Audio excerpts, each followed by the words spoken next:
Hi, welcome back to our arts and craft workshops with virtual Féile, myself Margaret McCann with Carnival Chaos, and my fantastic artistic assistant and daughter Meg.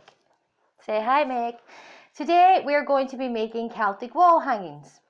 Now, Celtic wall hangings are made with material. Again, these are things you can find around the house easy enough, or as I say, you can buy in local shops for cheap enough.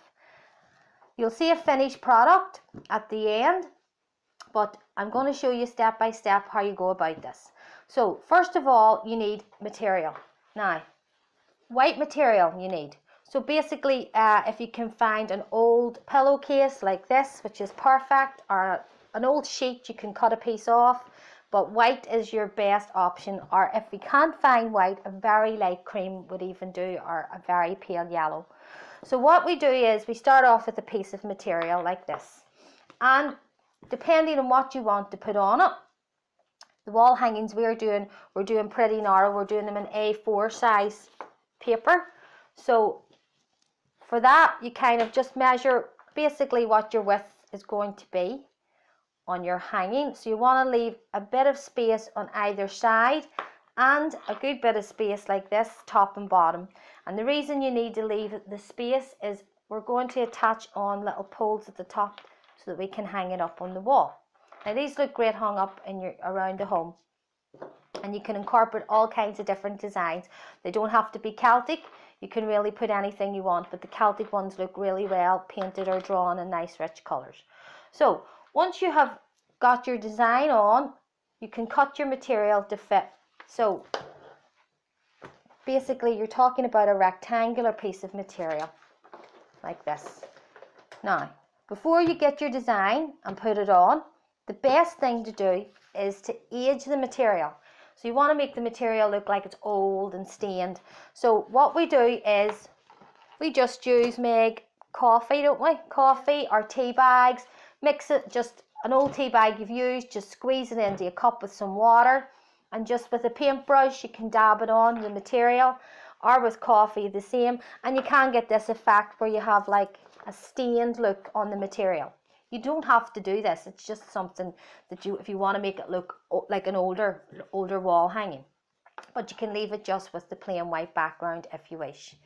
So once we've done that and we've got our paper and our material, we get our design. Now, your best option if you're going for something like a Celtic design is to download an image online. Something simple and straightforward like this is perfect to do. You can get these images really easily, and you can just blow it up to size if you can, get it bigger. Or if you're arty enough and you want to go freehand, try and draw something out, that's even better. It's great. Meg's working on one at the minute where she has taken a part just to here of this Celtic design, and she has incorporated her initial in it. So she's put an M in, as you can see here. So she's taken the top part of the Celtic design there, and then she's just joined it up together, and then she's put her initial in, and she's planning on doing another piece of this Celtic design at the bottom. So you can do it that way, or as I say, any images you like. Now, once you've got your image printed off, using a scalpel, a craft knife, or some scissors, all you need to do is cut out the areas that you want the image to go down on the paper. So like this, we take out sections. Now I've used like a Perspex piece of paper here. You see we've used this already and painted with it where we've cut sections out. But just make sure you have an adult helping you do this. Put it down on a cardboard backing and just look at your sections and just very carefully take out areas of your paper, watching you keep your fingers out of the way the whole time, and just very, very gently just glide along your lines. You don't need much pressure. It's pretty easy to get the paper out, and then just put your finger behind and you can just pop out what you've cut, and it should come out easy enough like so. And if you think you need to lean a wee bit more pressure on, if it's not quite coming out, And then you have this, so each little section. So just work with your sections, cut your next bit out. Make sure you keep your lines between each of the joints and the knots if you're doing a Celtic design. Once you've done that, you do what Meg's done and you put it down on top of your material.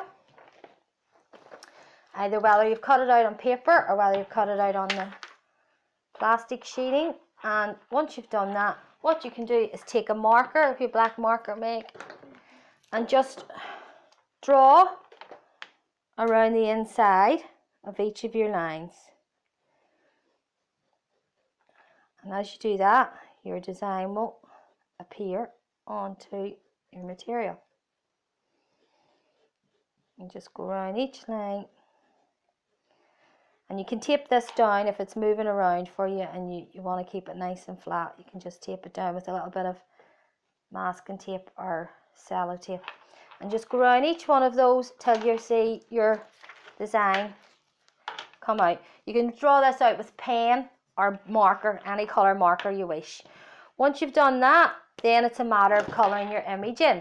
Now, Meg is using markers because markers are easy accessible and most people have them around the home. Children have them in their school bags and pencil cases, so that's handy. If you prefer to use paint, you can use paint as well. And even with the markers, you can see Meg's getting in some shadowing here just where her knots join together, and she's putting in a nice colour effect here on her lettering. So with markers or paint, when you've completed your piece of art and you're happy with it, the next thing you need to do is add on your little sticks, and this is so you can hang it up. So using this piece of material here, I'll show you just what way we do that. So we get these little sticks here. These are, again, out of the pound shop, any garden centre. You can use these. You can use bamboo as well, which is cheap and accessible in any of the shops. And you just get an adult to help you and cut a length. So if they come this length, look and see. So you just want a little bit over each edge. So just measure so you have your stick. That's perfect. And because these are thin sticks I'm using, where bamboo would be thicker, you would only need one little piece of bamboo. And you can put one at the top and one at the bottom, or you can just put one at the top. But what I will do here is, because they're thin, is I will use two. So just these snip very easy with the scissors, like so, right? And then just with a bit of sellotape, you can just tape those little sticks together.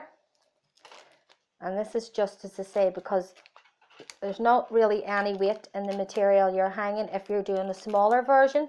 At the end, we will show you a larger scale finished version, much larger scale, and this can be to hang around the home on the walls or wherever. These are great in bedrooms or anywhere around the home. Bigger scale, you go as big or as small as you like with these. So this then is put under here, and your material then just can be best way to attach this. If you have a glue gun, perfect. All you do is glue along the seam very carefully because it's very hot, and then just stick your seam so that you have it to hang like this. If you don't have access to a glue gun, then mums, dads, grannies, grandas, adults anyway, should be able to just run a little stitch with a needle and thread. Just stitch along. Doesn't have to be really neat or anything. In fact, if it's unneat, it looks even more authentic. So just a few stitches along just to hold it in place so that you're able to slot in and out your sticks then. And then all you got to do is get a little bit of string and attach your string to each end, and you'll see in the finished piece how this is done, and then it's hung like that on the wall. So as you can see, once this is finished, and you can have narrower sticks than that put in here, and once that is put up and hung, you'll see, as I say, it looks just really good. And even as I say, with the aging, makes it look just a little bit older and more authentic, but you can go with that. And then they're hung on your wall, lovely bright colours, and they look great. So you finish that off, Meg, for your room, and that's how we do Celtic wall hangings. Thanks, enjoy, have fun, and enjoy virtual Féile. Bye!